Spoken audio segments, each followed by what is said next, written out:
Bismillahirrahmanirrahim. Alhamdulillah wassalatu wassalamu ala Rasulillah wa ala alihi wa sahbihi wa man wala wa ba'du. Alhamdulillah, dengan taufik, inayah dan maunah dari Allah kepada kita semua, pada kesempatan pagi Sabtu hari ke-26 dari bulan Al-Muharram ini, kita dapat melaksanakan kewajiban kita sholat subuh berjamaah, dan kita lanjutkan dengan kajian Sabtu pagi. Pengajian ini ada pertanyaan tentang hisab, ya. Hisabnya pakai B, ya, bukan pakai P. Hisab, karena hurufnya dalam bahasa Arab pakai ba. Hisabun, bukan hisabun. Kalau hisabun, itu ahli hisab itu. Ya. Hisab. Apakah hisab sama dengan evaluasi? Hisab itu adalah satu bentuk evaluasi. Jadi satu bentuk evaluasi. Kalau kita menghisab diri kita di dunia, kita berarti mengevaluasi diri kita, mengingat diri kita agar nanti sebelum sampai di hari kiamat, pada hisab yang sebenarnya kita sudah siap. Nah, itu maksudnya. Itu yang disampaikan tadi, itu ucapan dari sahabat Umar bin Khattab yang mengatakan, hasibu qabla an tuhasabu. Hisablah dirimu sebelum engkau dihisab. Maksudnya adalah hitunglah amal perbuatanmu yang pantas mendapatkan ampunan dan rahmat serta ridho dari Allah itu, dan mana amal perbuatan yang kita lakukan selama ini yang masih bernilai dosa dan kesalahan. Di situ kita mengevaluasi, menghitung-hitung sendiri sebelum nanti dihitung di hari kiamat. Karena kalau sudah hitungannya nanti di hari kiamat, maka kita tidak bisa menolak apa-apa. Jadi analoginya seperti orang yang belajar, anak-anak yang belajar. Dia belajar membuat jawaban dari tes-tes atau ujian-ujian yang dia pelajari. Jadi ada beberapa ujian-ujian, tes-tes soal gitu, dia jawab coba sendiri. Ya. Dan ketika menjawabnya dia masih bisa buka buku, masih bisa melihat, ya, masih bisa buat melihat catatan. Nah, sementara nanti waktu hari H ujian di sekolahnya, dia akan diuji. Yang ujian itu udah nggak bisa lagi lihat buku catatan, udah nggak bisa lagi lihat apa-apa, langsung harus menjawab. Nah, itu hisab itu kira-kira seperti itu analoginya. Dalam Al-Quran ada dua kata hisab yang disebutkan. Nah, dari sini kita bisa ambil maknanya. Yang pertama, surat Al-Baqarah ayat 284 yang kita sering baca atau sering dengar, berbunyi, a'udzubillahi minasyaitonirrajim, lillahi ma fis samawati wa ma fil ard, wa in tubdu ma fi anfusikum aw tukhfuhu yuhasibkum bihillah. Situ ada kata-kata, jika kalian tampakkan perbuatan kalian, kita wujudkan dalam bentuk ucapan, ya, perkataan ataupun perbuatan, aktivitas, au tukhfuhu, atau perbuatan kita baru perbuatan hati, belum jadi satu perbuatan ucapan ataupun perbuatan aktivitas, baru hanya di dalam hati sifatnya. Kata Allah, itu pun akan Allah mintai pertanggungjawaban. Jadi hisab di sini makna lainnya adalah dimintai pertanggungjawaban. Nah, dihitung satu persatu, dan hitungannya teliti, cermat, karena ya, wa ma ladaihi illa raqibun atidun. Tidak ada, atau dalam ayat sebelumnya saya baca, ma yalfidu min qaulin illa ladaihi raqibun atidun. Bagi manusia nggak ada ucapan, nggak ada perbuatan yang mereka lakukan kecuali ucapan dan perbuatannya itu ada raqib atid. Ini raqibun atid nggak pakai waw tuh di situ. Jadi bukan dua orang sebetulnya, bukan dua malaikat. Kita mengartikannya dua malaikat, malaikat raqib, malaikat atid. Nah, itu tidak. Dia jadi satu. Raqibun atid adalah malaikat yang bertugas mengawasi perbuatan kita dengan monitor penglihatannya. Atid adalah malaikat yang sekaligus melihat perbuatan kita itu melalui catatan. Jadi dilihat dan dicatat. Jadi nggak ada yang luput. Nah, itu gitu. Dan di ayat yang lain itu sampai nanti orang-orang kafir itu akan terheran-heran ketika melihat kitab mereka, tulisannya tentang amal perbuatan mereka yang berbuat maksiat, berbuat zalim, berbuat dosa, semuanya nampak. Maka mereka bilang begini, ya wailatana ma li hadzal kitab. Ya Allah, menyesal kami. Buku apa ini yang ada di hadapan kami? Kitab apa ini? Maksudnya ini kitab catatan amal perbuatan kita semua ini. Orang itu mengatakan la yughadiru saghiratan wala kabiratan illa ahsaha.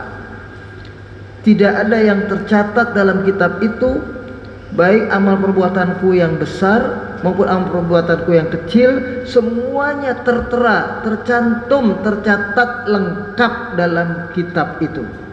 Nah, ini orang kafir itu jadi menyesal karena akhirnya kan azab pada mereka semakin besar karena catatannya jelas, tidak ada yang luput. Kalau sekarang dicatat sama asisten kita atau dicatat sama panitera atau apa, semuanya segala perbuatan kita di sidang dan di mana-mana tetap masih ada yang bisa luput, ya. Baik, dalam ayat itu. Yang kedua, ada kata-kata hisab dalam Al-Quran di surat Al-Insyiqaq, surat yang ke-84 ayat 8. Fa amma man utiya kitabahu bi yaminih fasawfa yuhasabu hisaban yasira wa yanqalibu ila ahlihi masrura. Nanti di akhirat ada orang-orang yang menerima kitabnya dari sebelah depan mereka, atau ada yang mengatakan ayat lain di sebelah kanan mereka. Ada dari kanan, ada dari depan. Itu tandanya ini catatannya bagus, itu catatnya. Maka orang yang seperti ini fasaufa yuhasabu hisaban yasira. Mereka akan mendapati nanti di hari kiamat hisab buat mereka itu hisab yang mudah. Contrengannya lulus semuanya, bagus semuanya, gampang. Nggak susah, nggak nunggu lama. Nah, itu begitu. Itu yang menerima kitab dari sebelah kanan atau depan, itulah orang beriman dan beramal saleh. Wa amma man wa yanqalibu ila ahlihi masrura. Dan orang yang seperti ini nanti akan Allah kumpulkan kembali mereka dengan keluarganya, dengan jamaahnya, dengan pengikutnya. Jadi ahlihi itu bukan hanya artinya keluarga, anak, istri, tidak, tapi juga kelompok kita, teman-teman kita, pengikut kita. Jadi kalau kita berjamaah hari ini di masjid Jami Baitur Rahman, kalau kita nanti di akhirat dapat hisab yang baik, dapat kitab dari sebelah kanan atau depan, maka hisabnya mudah dan nanti di akhirat kita akan dikumpulkan kembali dengan kita semua ini, ya. Kemudian wa amman utiya kitabahu wara'a dhahrihi, adapun orang yang menerima kitab dari belakang atau dari sebelah kiri, ya, fasawfa yad'u subura, maka orang itu tidak bisa apa-apa kecuali mengungkapkan kata-kata penyesalan. Kenapa? Wa yasla sa'ira, karena dia udah pasti masuk neraka, nggak pakai hisab lagi malah. Jadi kalau orang yang kafir, yang zalim, yang dosanya banyak, nggak dihisab lagi, udah tahu bakal neraka. Nah, itu begitu. Sama dengan orang beriman dan beramal soleh, ada yang masuk surga tanpa hisab, nggak pakai dihisab langsung surga, ada juga, ya. Nah, tapi kalau yang umum itu dihisab, dihitung sedikit demi sedikit, dan sama ketika masa penghitungan itu dia menunggu, ya. Kemudian fasawfa yad'u subura wa yasla sa'ira innahu kana fi ahlihi masrura. Orang yang seperti itu yang menerima kitab dari sebelah kiri atau dari belakang mereka, ini biasanya orang kafir, orang zalim, atau orang yang banyak berbuat maksiat walaupun dia muslim, ya. Maka nanti di akhirat dikatakan mereka hanya bersenang-senang dengan keluarganya, dengan teman-temannya, dengan pengikutnya, dengan jamaahnya waktu di dunia dulu saja. Di akhirat nggak ketemu lagi. Nah, itu begitu, ya. Termasuk orang yang ahli maksiat. Ya. Nanti kalau sudah disiksa dulu, kalau mereka di neraka, mereka baru kumpul lagi. Baik, itu kata-kata hisab. Jadi hisab itu artinya perhitungan, yang kalau kita mengidentikan arti perhitungan dengan pertanggungjawaban. Sifatnya dihitung betul secara cermat, satu-satu dari mulai kita lahir, apa yang kita buat. Oh nangis, oh ini, oh nangis belum ada catatannya, nggak apa-apa. Oh terus ini waktu kelas 1 atau waktu umur 5 tahun, 6 tahun nyolong ngambil mangga tetangga, ngambil jambu orang, nggak sengaja, masih kecil nggak apa-apalah. Tapi siapa yang ngajarin nih? Oh orang tuanya nyuruh ngambil barang orang. Nah orang tuanya yang dapat catatan buruk. Jadi hati-hati kalau anak kecil berbuat kesalahan, anak kecilnya nggak ada dosanya, tapi yang nyuruh yang ada dosanya. Ya. Yang nyuruh siapa? Nyuruh si fulan. Nah itu yang nyuruh, itu yang ada dosanya. Anaknya nggak ada, bebas. Nanti begitu dia sudah 12 tahun, 13 tahun, dianggap oh ini sudah mimpi basah laki-laki, perempuan sudah haid. Nah tanda udah balik, catatannya baru dimulai. Jadi waktu dia dari umur 1 bayi sampai katakanlah 12, 13, katakanlah 15 tahun, catatannya masih bersih. Setiap manusia itu, mau dia lahir dari bapaknya yang muslim, dari ibunya, bapak ibunya yang muslim, bapak ibunya yang non muslim, sama saja catatannya masih bersih, ya. Tapi kalau dia sudah lahir dalam kalau dia sudah akil baligh, ya, yang tandanya haid bagi perempuan, dan laki-laki ihtilam atau bermimpi basah, maka sudah mulai perhitungannya. Yang tadinya kalau nggak sholat nggak apa-apa, sholat nggak sholat akan ada tanggung jawaban. Itu gitu. Jadi hisab itu begitu artinya, ya, dihitung. Ini kita duduk begini aja, ini ada hitungannya, dihitung itu. Orang yang ngaji memperhatikan sambil mencatat, sambil menulis dengan mempelajari sungguh-sungguh. Ada yang cuma asal duduk sambil ngantuk-ngantuk, ada yang senderan, macam-macam. Itu nilainya beda. Malaikat kalau yang catat yang sungguh-sungguh nilainya 100. Kalau yang begini-gini nilainya 90 aja. Oh kalau yang begini cuma datang doang lewat, kasih nilai juga, lulus juga, tapi 6 aja misalnya. Tapi di antara kita nggak ada yang nilainya 2 atau 3. Kalau kita duduk di majelis pengajian, semuanya dapat nilai yang positif. Walaupun nilainya tapi ada yang rendah, ada yang tinggi. Nah, itu gitu. Ya. Baik. Saya ingin menyampaikan tentang petunjuk Allah dalam Al-Qur'an tentang infak dan sedekah. Ya. Dan kita tahu ada yang namanya zakat. Ya, zakat itu adalah sedekah yang wajib yang sudah mencapai jumlah tertentu. Pada dasarnya, ya, sedekah hukumnya wajib, infak ada yang wajib, ada yang sunnah.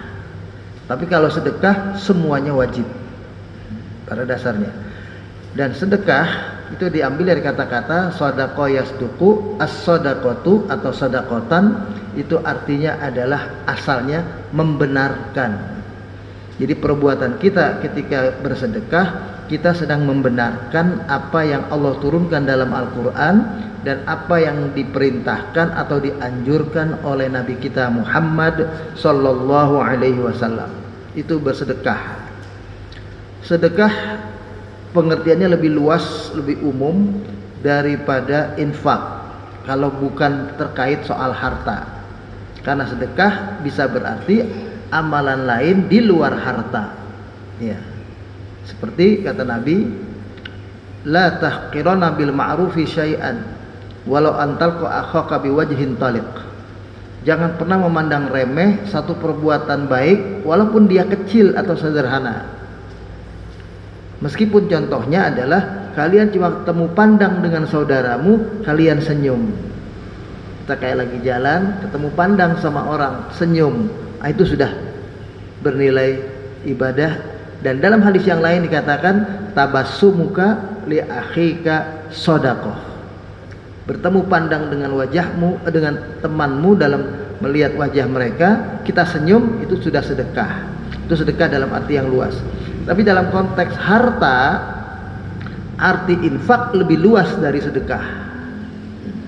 Karena kalau infak itu apa saja yang kita keluarkan di jalan Allah, baik karena diperintah, seperti seorang suami menafkahi orang tuanya, menafkahi istrinya, menafkahi anak-anaknya, ya, itu karena diperintah dan itu berarti wajib, maupun infak yang tidak diperintahkan sebagai kewajiban tapi dianjurkan untuk diamalkan, seperti menolong orang-orang miskin, orang-orang yang lemah, menolong orang yang kesusahan, membantu kegiatan masjid, membantu perjuangan di jalan Allah, membantu orang kena musibah, ya, kebakaran, kebanjiran, membantu saudara kita di Palestina, di mana-mana. Itu infak yang sifatnya sunnah, ya. Kata-kata infak itu diambil kata-kata nafaqo, yanfuku. Nah, kalau anfaqo yunfiqu, nah, itu jadi infak. Kata aslinya artinya adalah lubang, sebetulnya lubang itu artinya. Nah, orang munafik, nah, sama itu perbuatannya nifak. Nifak itu adalah orang munafik yang hatinya bolong. Dalam bahasa Arab, nafakun itu kalau kita pergi umroh, pergi haji, itu artinya terowongan. Itu ada nafak bin Abdul Aziz, nafak King Salman, nafak King Fahad. Nah, itu nafak, terowongan. Di sana banyak terowongan tuh, di Madinah, di Mekah banyak terowongan. Terowongan itu dalam bahasa Arab artinya nafak. Infak kita artinya menutupi lubang. Jadi ibarat kita mau jalan, di depan kita lubang itu banyak. Supaya kita selamat, tentu lubang-lubang itu kita tutup dulu, baru kita jalan, kan gitu. Nah, itulah yang dimaksud dengan berinfak. Jadi ada yang wajib, lubang itu gede betul, harus ditutup. Ada lubang yang ya kecil, tapi kalau nggak dilihat baik-baik nanti bisa buat kita jatuh juga. Nah, itu sunnah, itu infak. Jadi infak itu luas. Dalam soal harta, infak lebih luas dari sedekah, ya. Karena kalau sedekah itu cuma, ya, sedekah wajib, ya, saja, dan sedekah wajib itu ada yang jumlahnya bebas berapa saja, kita terima uang, kita terima rezeki dari Allah, wajib kita keluarkan. Itu namanya sedekah. Mau 1%, mau 2%, mau 5%, 10% itu sedekah, jumlahnya bebas. Tapi kalau sudah mencapai jumlah tertentu, yaitu 85 gram emas, dan sudah ditabung lama sampai setahun, itu haulnya, ya, setahun, maka wajib dikeluarkan sebesar 2,5%. Itu wajibnya. Nggak boleh 2%, nggak boleh 1%, harus 2,5%. Itu yang namanya zakat. Sedekah wajib yang sudah dalam jumlah tertentu untuk orang-orang tertentu, itu namanya zakat. Tapi kalau sedekah boleh kepada siapa saja dan jumlahnya bebas, ya. Nah, kalau infak lebih luas lagi, boleh untuk apa saja dan siapa saja. Nah, itu begitu, makanya infak artinya lebih luas. Coba kita lihat ayatnya dalam Al-Qur'an dari 261. Allah katakan di sini, "Matsalul ladzina yunfiquna amwalahum fi sabilillah kamatsali habbatin." Perumpamaan orang-orang yang berinfak, ya, atau menginfakkan hartanya di jalan Allah, mereka itu diibaratkan seperti satu biji, infaknya bernilai satu biji. Anbatat sab'a sanabila, yang menumbuhkan 7 tangkainya, 7 batang yang ada bijinya itu. Fi kulli sumbulatin mi'atu habbah, dan setiap tangkainya itu ternyata menghasilkan biji-bijian juga 100 kali lagi, 100 biji lagi, ya. Wallahu yudha'ifu liman yasha, dan Allah melipat gandakan, ya, orang yang berinfak di jalan Allah itu, ya, dengan lipat ganda yang tidak terbatas kepada siapapun yang dia kehendaki. Jadi dilihat keikhlasannya, dilihat besar kecilnya infaknya. Wallahu wasi'un alim, dan Allah adalah zat yang maha luas karunia-Nya dan maha mengetahui. Dalam tafsir dikatakan, mathalu thawabil mu'minin alladzina yunfiquna amwalahum fi sabilillah, perumpamaan pahalanya orang-orang mukmin kalau mereka menafkahkan hartanya di jalan Allah, kamathali habbatin, diupamakan seperti satu biji, yada'uha zari', satu biji yang ditanam oleh seorang petani, tanam dia biji, ya, petani itu, ya, fi ardin tayyibatin, tapi tempatnya tanah yang subur, ya.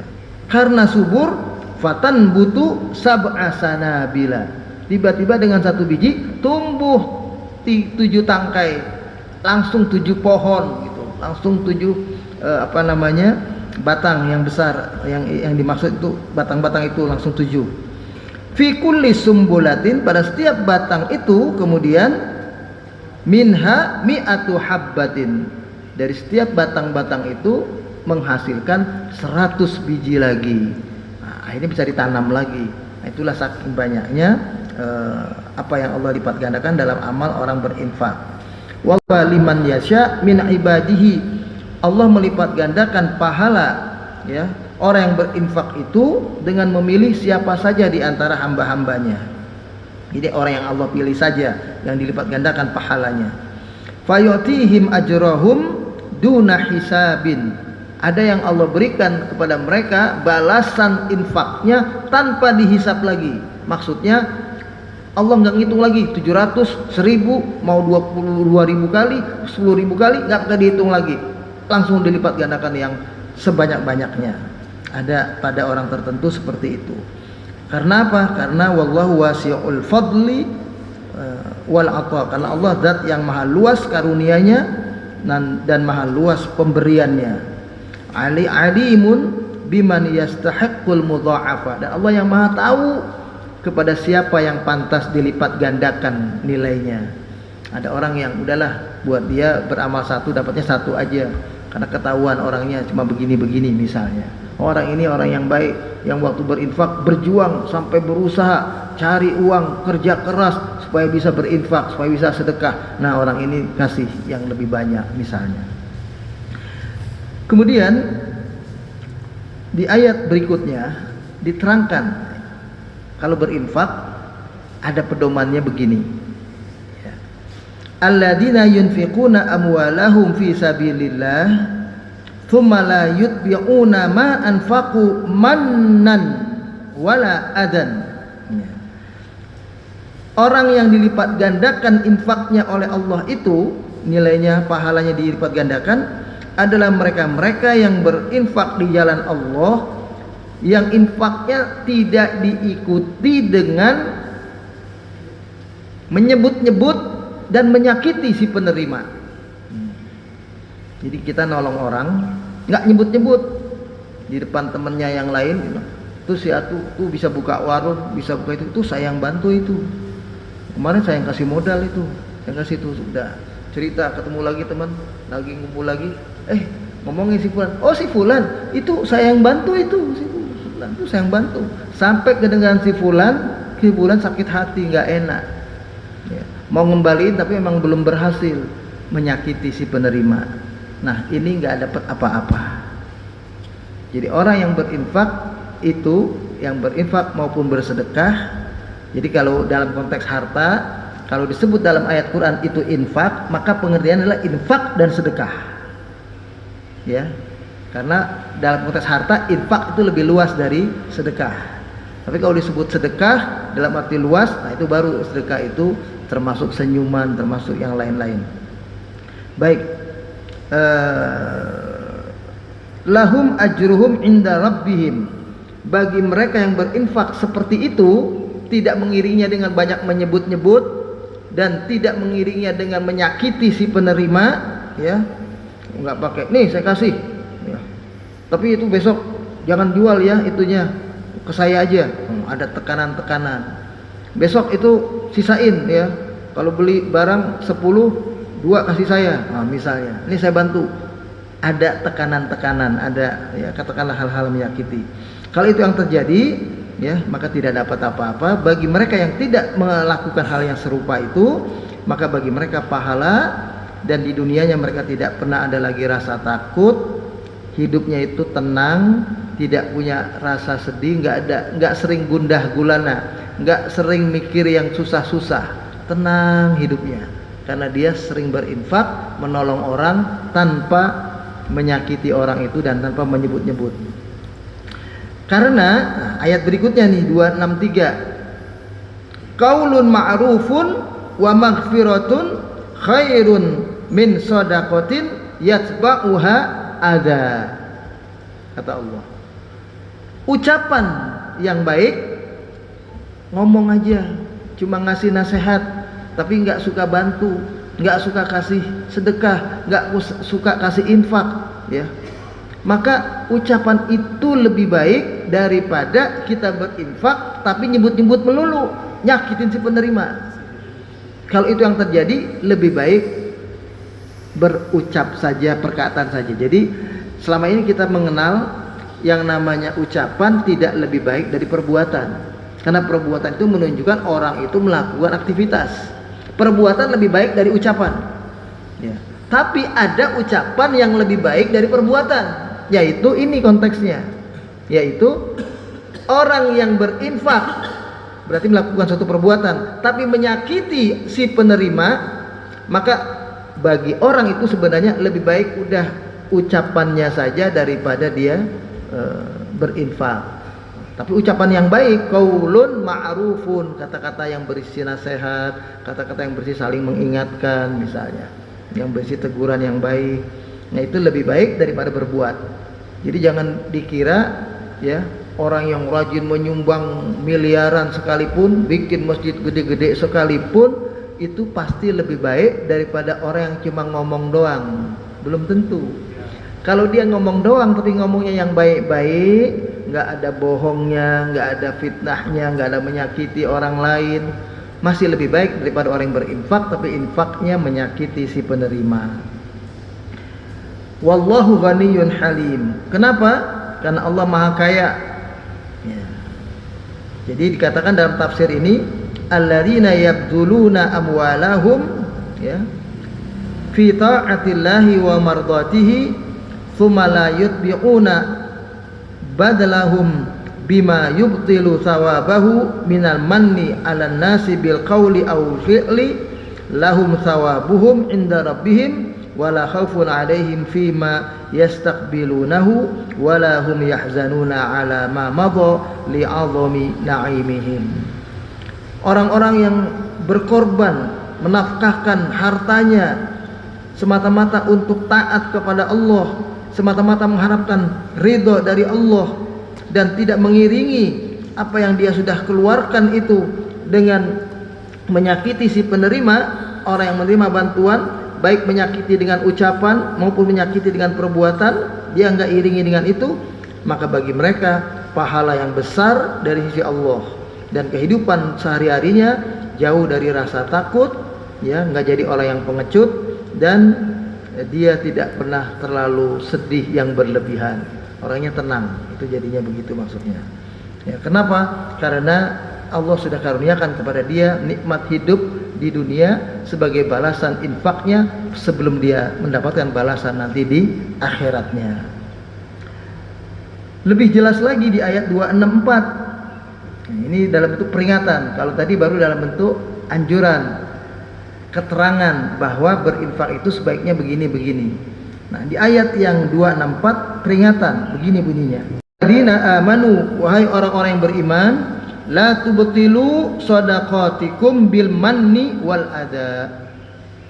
Hai orang yang beriman, jangan kalian sia-siakan infak yang sudah kalian keluarkan itu sehingga mengurangi harta yang kalian miliki itu menjadi sia-sia, menjadi tidak punya nilai apa-apa di sisi Allah gara-gara infak itu diiringi dengan manni wal adha. Apa itu? Tadi menyebut-nyebut dan menyakiti si penerima, ya. Disebut melulu, ya. Padahal mungkin walaupun mungkin bantuannya gede, 1 miliar, 1 miliar, tapi dia sebut melulu. Ya, saya kan udah nyimbang 1 miliar, saya kan udah nyimbang 1 miliar, misalnya berulang-ulang.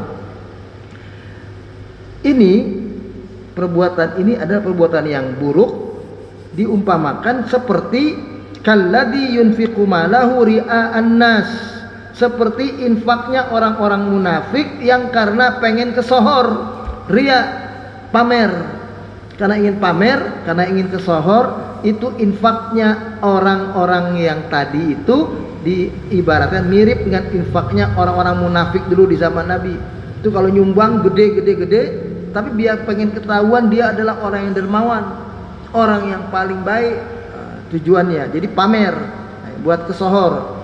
Wala yu'minu billahi wal yaumil akhir, karena hakikatnya orang munafik itu tidak beriman kepada Allah dan tidak beriman kepada hari kiamat, nggak dapat pahala. Dia berinfak kayak begitu. Famathaluhu, diperjelas lagi perumpamaannya dalam bentuk logika yang buat kita jadi lebih mudah dicerna. Perumpamaan infaknya orang yang menyebut-nyebut tadi, yang disamakan dengan infaknya orang munafik yang sia-sia tadi karena pamer, seperti kamatsali safwanin alaihi turabun fa asabahu wabilun fatarakahu solda. Jadi diumpamakan seperti ada batu besar, batu itu ada serpihan debu, ada ya katakanlah serpihan tanah-tanah kecil, batu-batu kecil. Tiba-tiba batu itu terkena air hujan yang lebat, yang tadinya ada sesuatu di atas batu itu, karena hujan lebat semua yang ada di atasnya hilang, lenyap, batu itu kembali licin, kosong. Tadinya kayak ada sesuatunya di batu itu, gara-gara kena hujan hilang semua, batu itu licin lagi. Itulah amal orang yang berbuat infak, menyakiti orang lain, tapi kemudian ya diibaratkan dia nggak dapat apa-apa lagi. Ya. La yaqdiruna ala syai'in mimma kasabu, mereka nggak dapati apa-apa dari apa yang mereka perbuat itu, nggak dapat pahala. Ya. Merugi mereka. Wallahu la yahdil qaumal kafirin, dan Allah tidak akan memberikan petunjuk pada orang-orang yang kafir, karena orang munafik biasa begitu. Ini ayatnya terus sampai 271, tapi karena waktu saya lihat saya batasi sampai 264. Insyaallah dalam kesempatan yang akan datang kita lanjutkan, karena ini pedoman dalam berinfak, supaya kita berinfak, bersedekah itu punya nilai yang tidak sia-sia. Ya, dan kita tahu kepada siapa kita berikan infak kita ini, karena tidak boleh berinfak itu sembarangan. Yang disebut orang yang mukmin sempurna itu adalah orang yang berinfak yang baik di tempat yang terbaik, dan orang itu kadang-kadang tidak mau berinfak karena itu dia tahu itu bukan tempat yang layak untuk dibantu. Jadi kata Nabi, man ahabba lillah wa abghadha lillah wa a'ta lillah wa mana'a lillah faqad istakmalal iman. Kata Nabi, orang yang sempurna imannya itu adalah orang yang mencintai karena Allah, orang yang membenci karena Allah, orang yang memberi, menolong karena Allah, orang yang pelit nggak menolong karena Allah. Itu yang sempurna imannya. Jadi orang beriman itu nggak boleh cinta saja sama semuanya, nggak boleh. Ada saatnya dia benci. Benci sama siapa? Benci sama kekafiran, benci sama kemaksiatan. LGBT menyebar, benci dia, nggak senang dia. Itu begitu. Nggak boleh, artinya senang semua, nggak boleh. Ada senang, ada benci. Itu orang yang sempurna iman. Ada kalanya dia baik, dia menolong, ya, dia bantu orang. Ada kalanya dia pelit, supaya dia betul. Bagaimana dia pelit? Dia pelit, nggak mau ngasih orang yang jadi pengemis misalnya. Ya. Kata Nabi, la tu'tis sa'ilin, jangan pernah ngasih pengemis. Yatakaffafunan nas, orang itu suka minta-minta sama orang begitu aja.